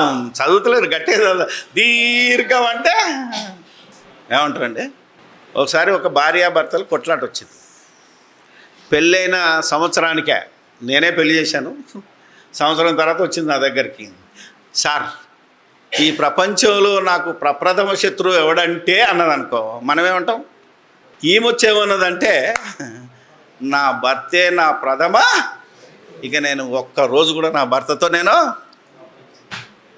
ఎంతకాలం అయిందమ్మా పెళ్ళి అయ్యాను? సంవత్సరం. సంవత్సరం అంటే ఎంతకాలం? నీ దృష్టిలో నా దృష్టిలో ఎంతకాలం? ఇట్స్ అ డ్రాప్, అవునా కదా? నిన్ను భరించున్నాడు దేవుడు ఎంతకాలం? నువ్వు అంత దీర్ఘశాంతంతో ఆయన చూస్తుంటే నువ్వు 1 year భర్తతో కాపురం చేయలేనంటే నీ బతికేందుకు నేను చెప్పలేను, వెళ్ళిపోన్నాను. ఎంతకాలం భరిస్తున్నావు? సచ్చేదాకా భరించాలి, తెలుసా నీకు? ఎవడైనాను తన సిలువనెత్తుకొని నన్ను, మన గుడ్ ఫ్రైడే రోజు చెప్పాను, తన సిలువ అంటే మీ సిలువ. ఎవరి సిలువ? ఏమ్మా, నా సిలువ వేరు, నీ సిలువ వేరు. భర్తకు భార్యే సిలువ. ఎంతకాలం పోయాలి? తన సిలువనెత్తుకొని ప్రతిదినవా ఏడాదికోసారా? నీ భర్త నువ్వు సచ్చదాకా మోయాల్సింది అని నీకు సిలువ. నీ భార్య నువ్వు సచ్చదాకా, నీ సంఘాన్ని నువ్వు సచ్చదాకా మోయాల్సిందే. ఆడు ఎసుంటుడైనా. ఇప్పుడు యేసు ప్రభు మనం ఏమన్నా పరిశుద్ధులమా? పక్కా వ్యభిచారులం. అందుకనే యేసు ప్రభు ఒక మాట అంటాడు, పెళ్లిలో మీరు చదువుతారు, అది కలంకమైనను ముడత అయినను అది ఎట్టిదైనను దాన్ని తన రక్తము చేత వాక్యము చేత ఉదక స్నానము చేయిస్తూ వచ్చేదాకా ఒకసారి కాపాడు వదిలేస్తుండా? ఈరోజు మనం తప్పు చేసామనుకో వదిలేయాలి కదా, మనల్ని వదిలేశాడా? చివరి వరకు. అందుకనే దీర్ఘ దయాలుత్వము, మంచితనము, విశ్వాసము, గ్రహము, వాటికి విరోధమైన నియమమేమీ లేదు. క్రీస్తు యేసు సంబంధులు దురాశలతోనూ సిలువ వేసి ఉన్నారు. ఇది పరిశుద్ధాత్మను పొందిన వారిని మనం గుర్తుపట్టాలి. ఈ క్రియలు చేసిన వాడు పరిశుద్ధాత్ముడు ఉన్నాడే తప్ప, ఈరోజు పరిశుద్ధాత్మను పొందినందుకు గుర్తులేంటి? ఇవి చూస్తలేరు. ఏమని? నేను ప్రార్థన చేస్తే ఆయనకి ఇది అయ్యింది, నేను ప్రార్థన చేస్తే ఇది అయ్యింది. ప్రార్థన మొదలు పెట్టగానే రభశివ రబంధర వరానని మొదలుపెట్టాడు. ఈడు పరిషన్ వరంగల్ ఇట్లా అన్నాడనుకో ఆడు వాడిపోతాడు. వాడు వస్తుంటే గాలిలాగా వస్తుంటుంది. ఇలా అంటే ఇలా పడతారు, ఇలా అంటే చూసారా లేదా? మీరు వీడియోలు చూస్తున్నారు కదా. ఇలాంటి ఎవరు? పరిశుద్ధాత్మను పొందినవారా? ఆలోచన చేయాలి మనం. ఎందుకంటే పరిశుద్ధాత్మను పొందిన వాళ్ళు బైబిల్లో వేరే ఉన్నారు, వరాన్ని పొందిన వాళ్ళు, వరాలు పొందిన వాళ్ళు వేరుండు. ఈ వరాలు ఎవరికి? వరం ఎవరికి? వరాలు అపోస్తులకు, వరము క్రైస్తవులందరికీ, ఆనాటి నుంచి ఈనాటి వరకు. ఎందుకంటే ఒక వరం ఇచ్చాడు అంటే దాని అవసరం ఎంతకాలం ఉందో అంతవరకే తీసుకుంటాడు. నేను ఒక మాట చెప్తాను, చాలామంది చెప్తున్నాను, ఇదివరకు 4-5 సార్లు చెప్పాను. మరలా ఎందుకు చెప్తున్నామంటే మీరు విని తీరాలి, ఖచ్చితంగా ఆలోచించి తీరాలి. పౌలనే భక్తుడికి వరాలు ఉన్నాయా లేదా? ఆయన నడికట్టు తీస్తే బాగైన వాళ్ళు ఉన్నారు. ఆయన నెత్తి మీద చేతులు పెడితే వరాలు పొందిన వాళ్ళు. ఆయన చనిపోయినన్ని లేపాడా లేదా? ఏమండే? ఐతిక యవ్వనస్తుని చచ్చిపోయిన తర్వాత లేపాడు. అంటే ఇన్ని వరాలు ఉన్నాడు. జాగ్రత్తగా మీరు వినాలి. ఇప్పుడు ఆయన ఒక మాట మాట్లాడాడు ఏంటంటే, భాషలైనను నిరర్ధకములు, అవునా కదా, వరాలైనను ఆగిపోవును అని 1 కొరింథీలో రాశాడు. ఆయన రాసింది పరిశుద్ధాత్మ ప్రేరణ. ఎప్పుడు భాషలు ఆగిపోయినాయి? ఎప్పుడు ఈ స్వస్థత వరాలు ఆగిపోయినాయి? పూర్ణమైనది వచ్చినప్పుడు. కింద ఏమంటాడంటే పూర్ణము కానిది నిరర్ధకమగునని రాశాడు. 1 కొరింథీ 13వ అధ్యాయము చూడండి ఒకసారి, 8 నుంచి చూద్దాం. ఇలా బైబిల్ చదివినాం అనుకో ఎంత అద్భుతంగా ఉంటుందో నీ బతుకు. ఈరోజు ప్రపంచం చేత క్రైస్తవులు ఎంత ఎత్తులో నిలబడాలో తెలుస్తుంది. ఇప్పుడు ఇది మనం చేయలేదు కనుక. పూర్ణమైనది వచ్చినప్పుడు, ఇంతకీ పూర్ణమైనది ఏంటిది? పూర్ణంగా అందేంటి? ఏమండే? పూర్ణమైనది వచ్చినప్పుడు పూర్ణం కానిది నిరర్ధకం. ఇప్పుడు పూర్ణమైనది ఏంటిది? పూర్ణం కానిది. వాళ్ళు బతుకున్నంత కాలములో సువార్తను ప్రకటించి ఎంతవరకు ప్రకటించారు? 1వ శతాబ్దములో చివరి భక్తుడెవరు? యోహాను గారు ప్రకటన గ్రంథం రాశాడు. ఆయన రాసేటప్పుడు ఏం చెప్పాడు? ఇందులో ఒకటి కలపకూడదు, ఇందులో ఒకటి, అంటే ఈ 66 పుస్తకాలలో ఒకటి కలపకూడదు, తీయకూడదు. ఎందుకో? ఈ 66 పుస్తకాలు దేవుని సంకల్పం అంతా ఇందులో చెప్పబడింది. ఇక మిగిలిందేమీ లేదు. ఇప్పుడు రోమాపత్రికను చూస్తే, రోమాపత్రిక 15వ అధ్యాయం పౌలు బోధ 18 నుంచి చదువుదాం. ఏలయనగా అన్యజనులు అంటే ఇశ్రాయేలు కాని వారందరూ, ఆయన 3 ప్రయాణాలు చేసి దాదాపు ఎంత దూరం ప్రయాణించాడో చెప్తున్నాడా? క్రియ చేతను, గురుతుల బలము చేతను, బలము చేతను ఉంచిన వాటిని గూర్చియే కానీ మాటలాడ తెగింపను. కాబట్టి యెరూషలేము మొదలుకొని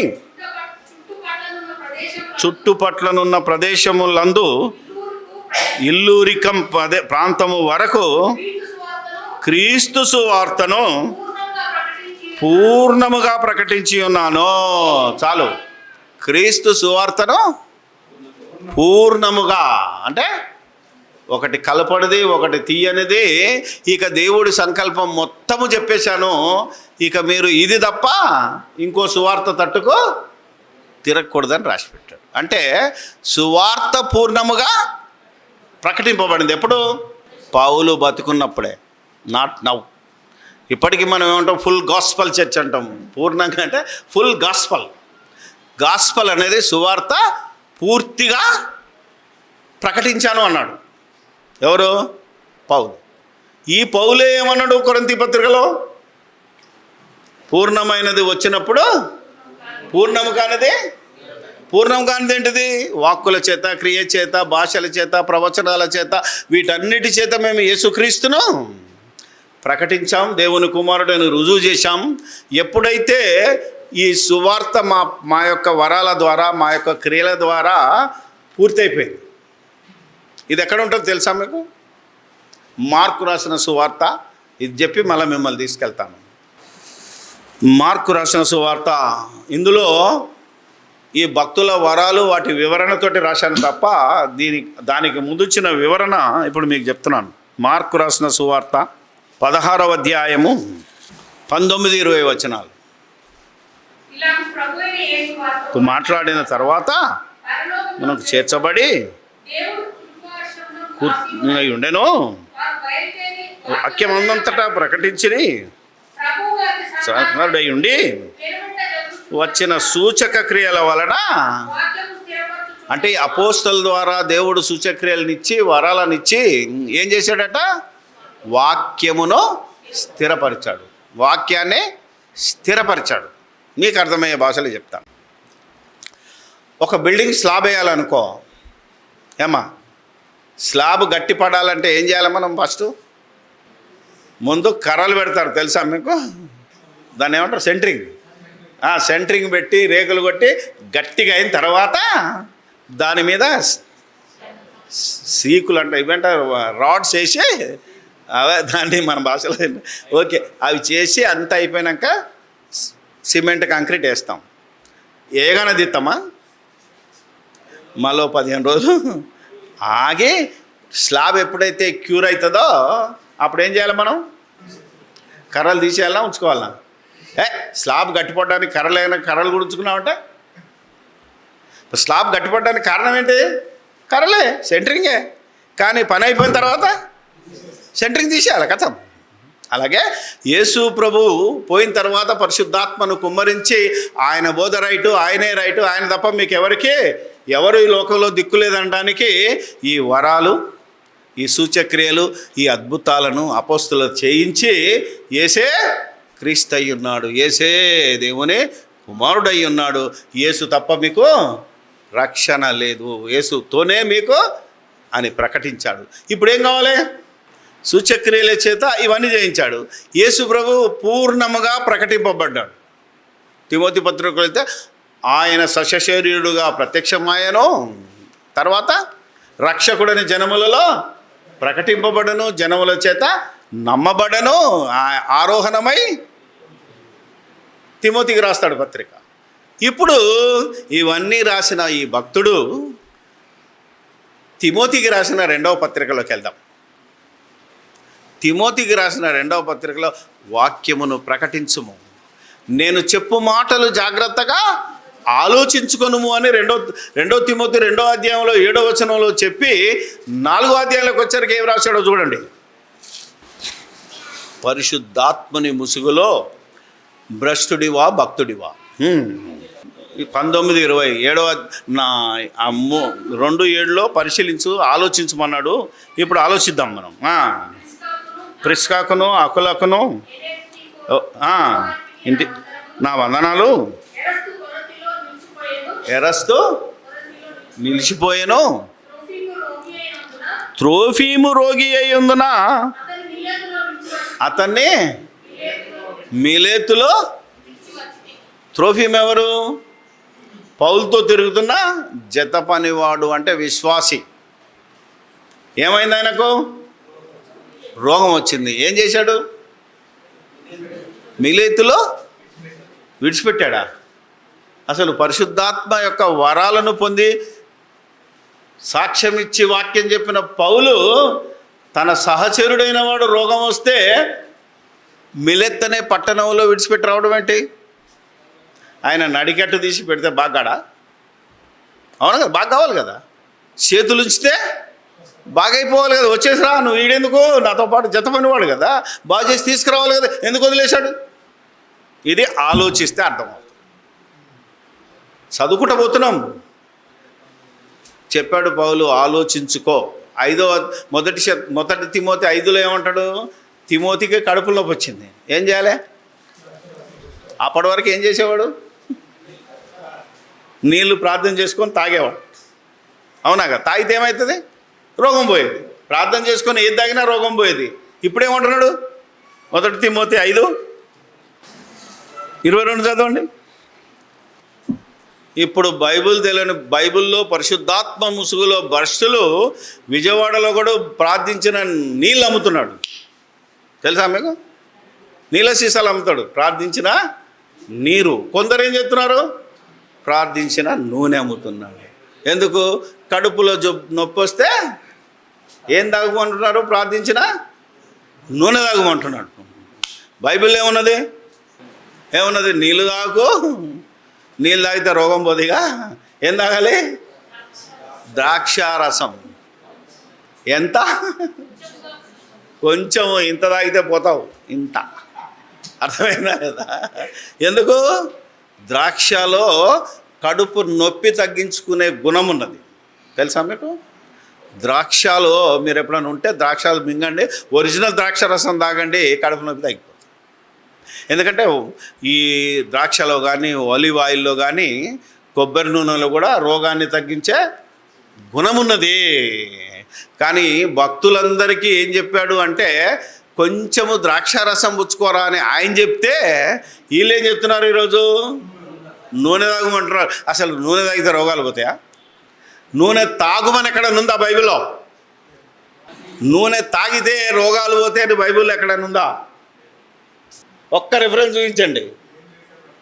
లేని ఎక్కడ పట్టుకుంటాడు? ఇప్పుడు అందరి చేత తాగిస్తున్నారు కదా. అవునా? ప్రార్థించిన నూనె తీసుకెళ్ళి ఒక్క చుక్క గ్లాసులో వేసుకొని తాగమ్మా, రోగం పోద్దంటున్నాడు. నూనె డ్రమ్ములు వేసుకొని పంట పొలాల మీద చల్లండి అని బైబిల్ ఉందా? లేదా ఏసు రక్తం చేయమని నీళ్ళలో కలిపి గోడలకు చల్లమని ఉందా? ఏమన్నా ఉందా? పొలిమేర చుట్టూ చల్లమని ఉందా? ఏసు రక్తం దేనికి అడుగుతుంది? మనిషి ప్రతి పాపాన్ని గడుగుతుంది. నీ గుండెలో ఉన్న ప్రతి ఘోరమైన వ్యాధిని గడుగుతుంది. మరి నువ్వేం చేస్తున్నావు?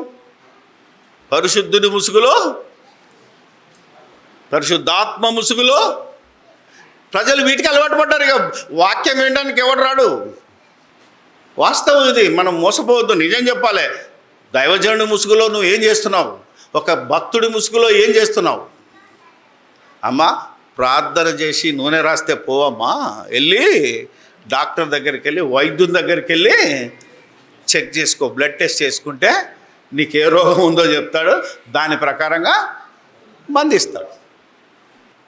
నేను ఇది ఎందుకు చెప్తున్నాను? యేసుప్రభు చెప్పాడు, నేను కాదు. ఏమన్నాడంటే, రోగికి వైద్యుడు అవసరం. ఏమైనా రోగం వస్తే వెళ్ళి వైద్యుని దగ్గరికి వెళ్ళి డక్మని తగ్గిపోతాను.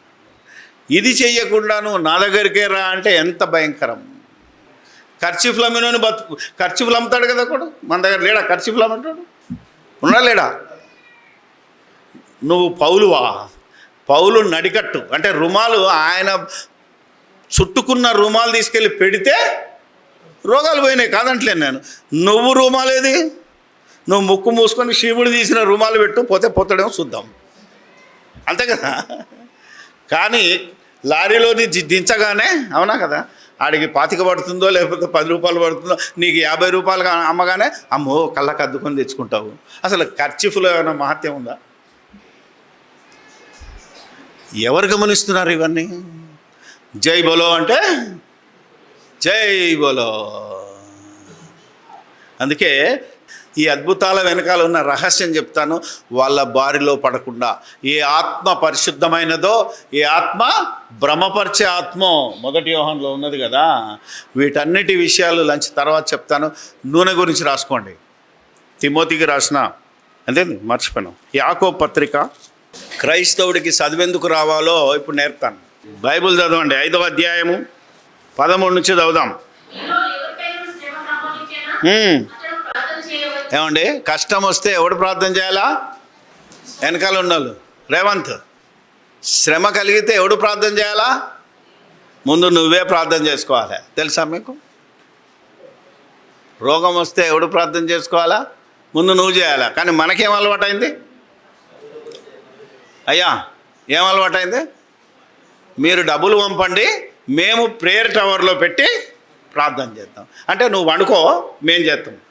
అర్థమైందా లేదా? నీకు ప్రార్థన వద్దు, నువ్వు చేయకున్నా పర్లేదు, నేను చేస్తాను అంటున్నాడు. అర్థమైందా లేదా? తర్వాత పాడవలను,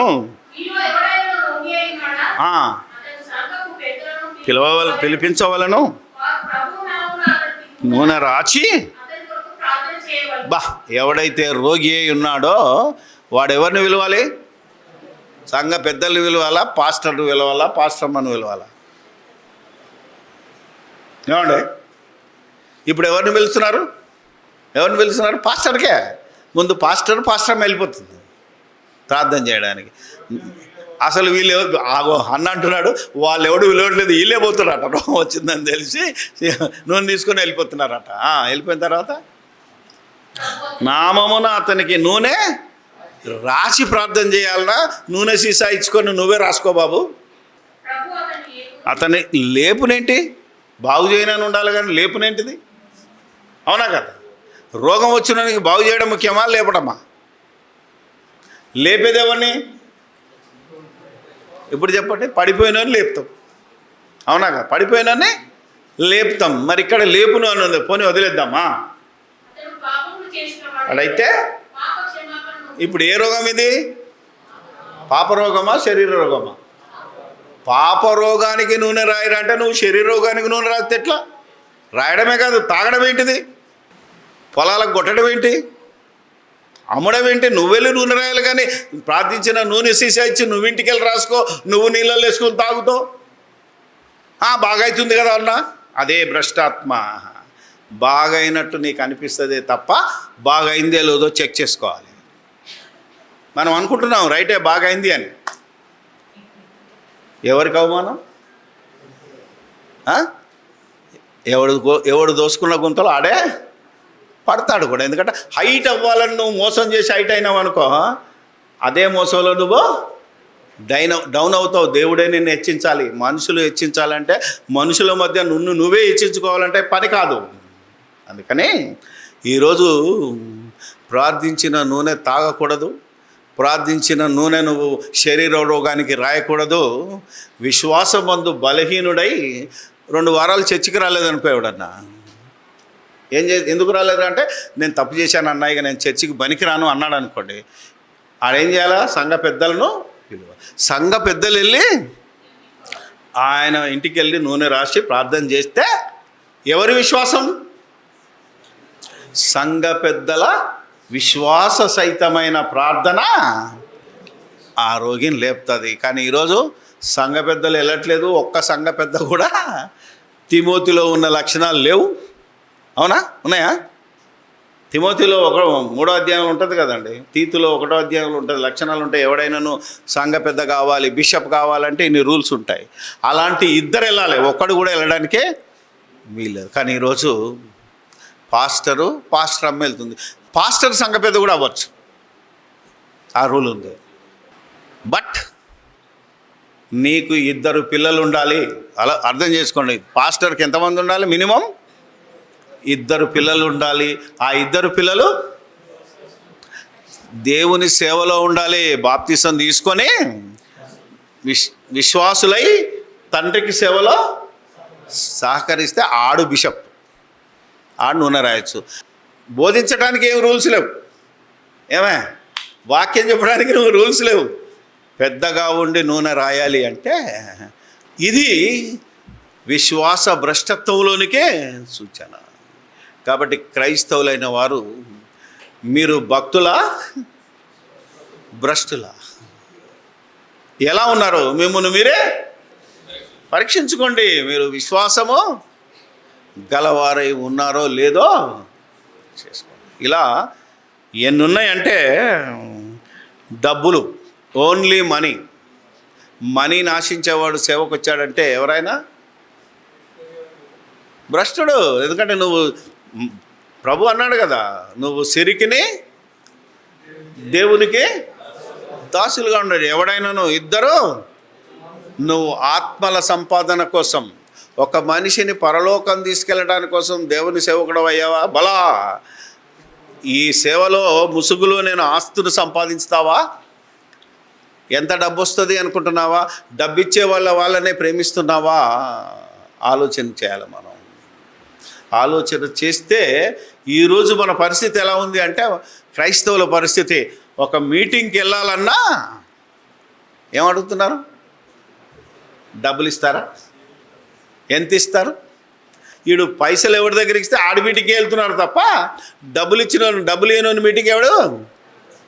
ఏం బాబు, మంచి ఫుడ్ పెట్టి మీటింగ్ అయిన తర్వాత డబ్బులు ఇస్తే ఫుల్ పబ్లిక్. అర్థమైందా లేదా? ఇప్పుడు ఎంతట? 500 మినిమం 500 ఇస్తారు. వీళ్ళు భక్తుల భ్రష్టుల.